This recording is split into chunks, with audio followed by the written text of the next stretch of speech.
The uncertainty of an artistic career can be tremendously isolating, whether you're celebrating your most recent success or dealing with your latest rejection.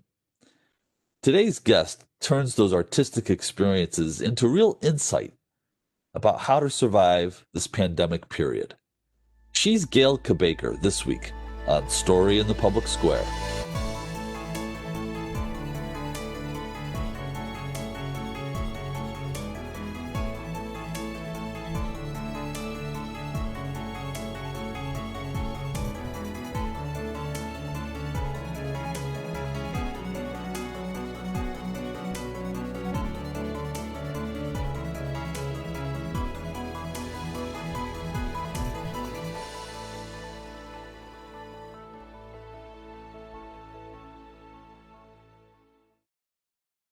Hello and welcome to Story in the Public Square, where storytelling meets public affairs. I'm Jim Ludis from the Pell Center at Salve Regina University. Joining me as he does every week in the co-host chair is my great friend and colleague, G. Wayne Miller of the Providence Journal. Each week we talk about big issues with great guests, storytellers, authors, artists, and more to make sense of the big stories shaping public life in the United States today. This week, we're joined by a remarkably talented illustrator, Gayle Kabaker, who's just completed an 8-part series in the Washington Post on sketching through the crisis. Gayle, thank you so much for being with us. Thanks for having me. So we want to talk about all of your work, but let's start with you for a minute. How did you come to be a professional illustrator? Well, I've loved to draw ever since I can remember, and I always wanted to be a fashion illustrator. So when I got out of high school, I went to the Academy of Art in San Francisco because they had a degree in fashion illustration. And I graduated with a Bachelor of Fine Art. And then I moved to Massachusetts, where there wasn't a lot of fashion in the boonies of Western Mass. So I branched out into general illustration. And here I am. So, one of the things that we talk about with a lot of our guests is the role of narrative.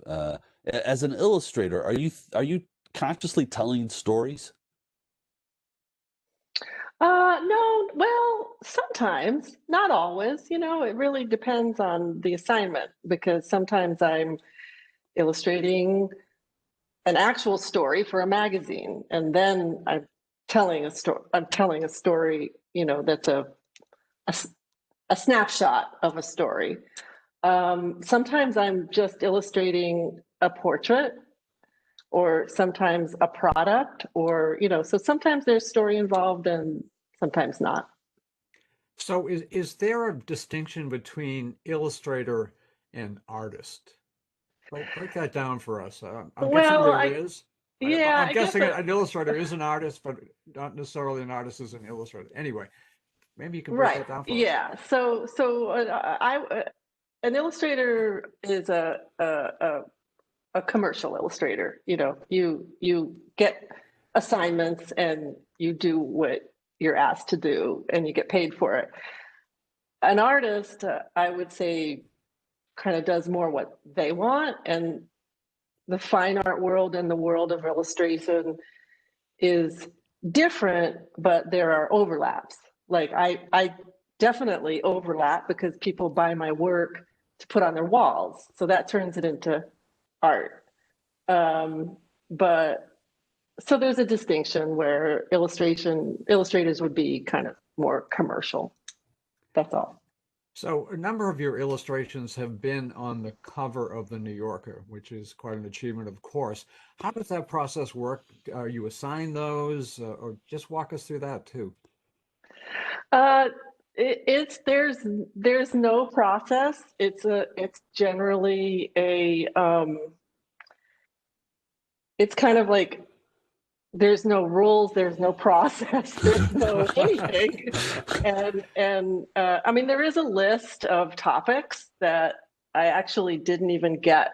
I did my first cover 7 years ago, and I don't even think like qualify to get that list for a number of years. And I was kind of too shy to ask for it. And finally, after I think I'd done 2 covers, I asked for it and I got it, which is the Was list of topics, you know. of topics that they're always looking for, or topics in a Yeah. particular issue, or No, topics over the year. So, you know, they always know that there's going to be a Valentine's and there's a number of winter and there's one for uh the money issue or the fashion issue or whatever. So you see the dates. But you know what mine are more have always been for is more of the themes, the winter, summer, fashion. I'm not a topical really illustrator. So, you know, I'm not one who's going to although I have submitted a few times, there's been news events where I've had ideas and I've submitted them right away. That's not really my thing, you know? and I So, guess the question that I'm curious about is whether or not. So you're thinking I want to get a New Yorker cover, so I'm gonna do something to tie into one of those broad themes, or do they commission you and say, hey, Gail, we'd like this cover done no, for this particular issue? the first thing you said. Okay. And many artists submit all the time. I have no idea how many. For all I know, they could get 500 submissions a day. So a lot of times, you know, I'll send what I think. Sometimes I send sketches. Sometimes I will just be inspired to finish an actual painting because I was inspired and I'll send it. And sometimes it's so what I feel is like the best work I've ever done. And I will, you know, they'll think, thank you, no thanks, or, you know, or sometimes not even respond. So so that's why it feels like a wonderful miracle every time it happens. Well, Um, let's talk about some of these covers. So there's one from June of 2012. I'm guessing that this is about brides or weddings, but there's appears to be 2 brides on the cover. Describe it for the folks who are listening, and then let's talk about the cover itself. Well, it is 2 brides, and it was the gay marriage cover. So it actually was extremely topical and important. And that was my first cover, which actually happened because I was entering weekly in a contest that Francoise Mouly, the art director, started to go with a coffee table book uh, that she did called Blown Covers. I think it's Blown Covers, covers you were never meant to see. And so, in conjunction with that, she set up a website called Blown Covers. And I completely happened on it by accident. And she would post a theme every week and invite artists to submit their work. And then she'd pick 10 winners, like from 1 to 10, and I guess it was like 1 to 10 and then a winner each week. So it was pretty cool, you know. It was like it just became kind of like this forum of submitting your work and seeing other people and knowing that she was actually seeing your work. And I did it a couple weeks in a row, and then I think I got like a number 1 spot. You know, she picked mine, and I thought, oh, well, this is cool. And then the gay marriage topic came up, and I submitted that image and a number of other images. And she emailed me and she said, you know, I'd like to hold this one out of Blown Covers to consider it for the New Yorker. So, you know, that Wow. was a really big deal. And I had to wait, I think, about 6 weeks. And, you know, she'd send me updates and say, oh, it's pinned on the wall. Everybody loves it. Fingers crossed. And so I didn't actually, you know, I had to wait a torturous 6 weeks to find out. And then when it happened, it was the biggest thing that I've ever experienced in terms of how much response I got from not just people I knew, but friends of friends of friends. Like people get really excited about it. And it also really meant a lot to people, you know, like I was getting kind of like fan mail from parents of of gay kids, and it was an amazing experience. Yeah, it was very cool. And then it was 4 years until my next cover. So I thought I was in, I thought, oh, I'm in. And then I kept sending things and kept sending things. And I was baffled because I didn't really understand, I didn't understand how it worked. Um, there is no way that it works. There are no rules. It's just, yeah. So, Gail, there's another cover that you did from earlier this year, August of 2020, titled Ocean. Describe it for our listeners at home. Oh, you know what? I'm sorry. It's not called Ocean. That must have been what I titled when I sent it to you. It's actually called Out of the Blue. Out of the I, blue. th- I That's just as think good. Yeah. I think because the New Yorker, they always make the titles. They always say, "What would you like to call it?" And I send my ideas, and then they say, "This is what we're going to call it."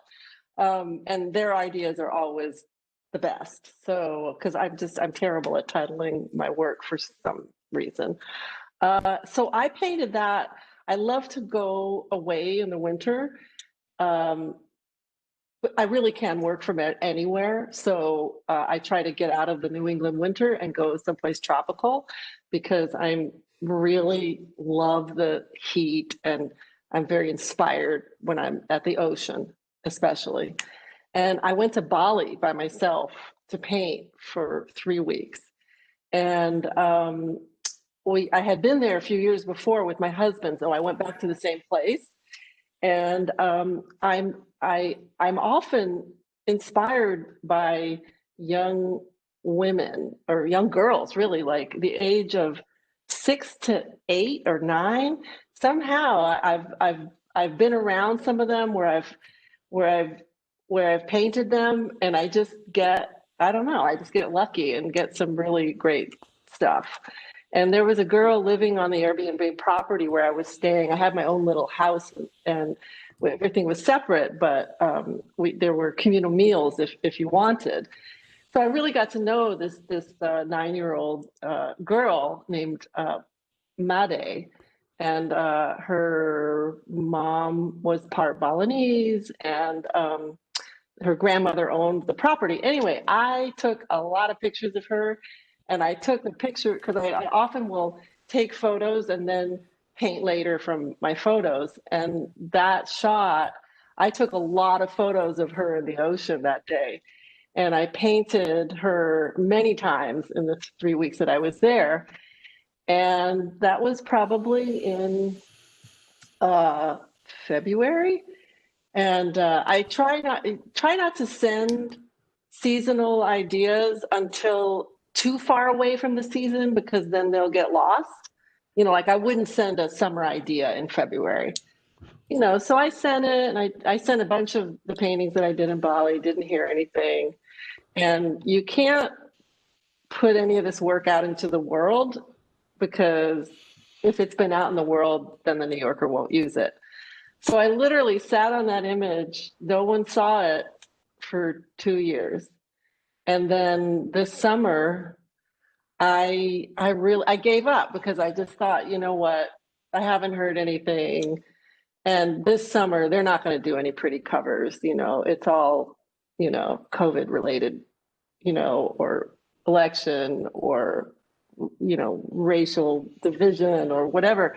So I was totally shocked when I got the email saying that it had been chosen, and really happy because it's really one of my favorite covers. And it's really hard, when you send work that you think is some of the best work that you've ever done, and it's like, oh no, thank you, or nothing, but I really hung on to that because I really thought, you know what, I really think that this is a really strong image. And just the kind of carefreeness of the image and the fact that she's alone, I think was it kind of fit into this end of the summer. Yeah, so I was very happy with that one. So you are also the illustrator of a book and art exhibition called Vital Voices, which celebrates 100 women leaders. Tell us about that, how that came to be, and then I guess we can get into the exhibition, which apparently didn't happen. But tell us about that project. How did you come to that? Well, I'll show you the book. I have it right here. There's the book. And sometimes people over the course of my career, people will say, "Oh, you should do this because it's going to be great exposure and lots of people will see it and all kinds of good things could come from it." Rarely does that actually happen. But 3 years ago, I did a piece for the Washington Post. I was one of 10 women invited to paint how we were feeling about the upcoming Second Women's March. And I decided that I wanted to focus my energy on getting people out to vote. Like if there was anything that my work could speak to, maybe it could be that. And so I painted this superhero woman with her superhero dog, and on her shirt it said, "Voting is my superpower." And it was in the Washington Post, and Elise Nelson, the CEO and co-founder with Hillary Clinton of Vital Voices, saw it, and she sent me an email, and she said, "I'd love to buy a print of this for our offices." And I had no idea who Vital Voices was. And then I looked them up and I was like, "Oh, wow, this is a very cool organization who supports women all over the world in businesses by connecting them with mentors, finding them funding, like it's an amazing organization." Anyway, long story short, Elise really pulled me into Vital Voices, into the family, into the community. And I ended up doing portraits of 5 women the next year for their big gala fundraiser they have at the Kennedy Center every year. And then she had the idea for this book. And her original idea was to use 100 different artists. And then I think she realized that would be kind of insane. And the idea was for it to come out at the same time to celebrate the 100 years of women getting the vote. So when we started talking about it, that was about 8 months away. And I knew that painting 100 portraits in 8 months was going to be really intense and hard. And I had other work too. So it was really hard. So the first part of it, the first initial, part of the project was for a book. And Elise is a really big thinker and has very amazing ideas. So when she said, "Oh, we're talking to the Kennedy Center about maybe doing an exhibition with the work," I was like, "Right, that's never gonna, that's never gonna happen." So when it finally came about, I mean, I couldn't believe it, that it was really gonna happen. And it did. And I paint quite small, so we made big prints of all the work. And it was all framed and shipped to the Kennedy Center. And the opening was supposed to be, I think, March 9th. I can't remember which exact date, but the opening was the day before. And then their gala fundraiser was the next day. The show got hung. And then the show was finished hanging on Thursday. On Friday night, I got a text from her saying everything, it was like March. It was right in that that's the window. start of the pandemic. Yeah. So people, they had tons of, famous guest speakers that were supposed to fly in. Everybody started canceling. And then they decided to cancel the event, which was, massive, a massive thing to do. Anyway, but the show was hung. My flight home wasn't until March 12th. Ugh. And I decided to just stay for a week. And I literally spent every day in the Hall of Nations with the exhibition. And it was incredible. And for about 5 days, thousands of people walked through it. And was the coolest thing I've ever experienced to kind of sit on a bench and watch people looking at the art and taking selfies and putting their kids in front of, um, people, portraits that they resonated with. And anyway, and then everything shut down and it's Well, still up. Like th- it's the Kennedy Center, it hasn't opened again. So it's still there. well, so this is a great segue, and we got about 6 minutes left here, and we want to talk to you about this series that you did for the Washington Post to sketching your way through crisis. You described the appeal of the sketchbook, and well, let's just start with the concept for the series itself. What was it, and what did you try to do with it? Well, I wanted to show how therapeutic using a sketchbook can be. My initial idea was to talk to write about how to stay healthy in quarantine. And I'm actually, when I pitched the idea to my friend who's the art director at the Washington Post, she connected me to the wellness editor, and she said, we've done a lot on that. Like, let's brainstorm. And then I showed her some other sketchbook things that I've done where I've actually sketched, like my husband had quadruple bypass surgery a year ago. I literally sat in the hospital for a week with my sketchbook, just kind of drawing to keep myself calm. And it got published in Medium. And when the wellness editor saw that, she's like, okay, this is different. This is what I want.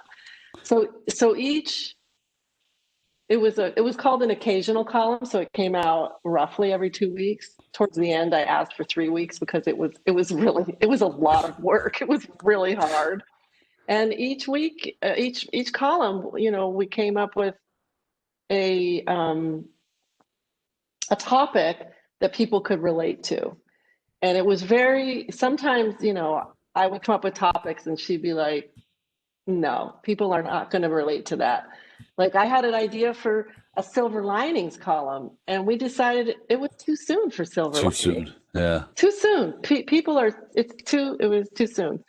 So it was really an amazing experience. And yeah, so that's how it came about. So this was really revealing an intimate side of yourself. It seems like there was, vulnerability that you revealed to the world, almost like sharing a diary with the Washington Post. Talk about that. I mean, that's a pretty extraordinary thing for an artist or an illustrator or anyone really to do in a venue like the Washington Post. Yeah, it was. Well,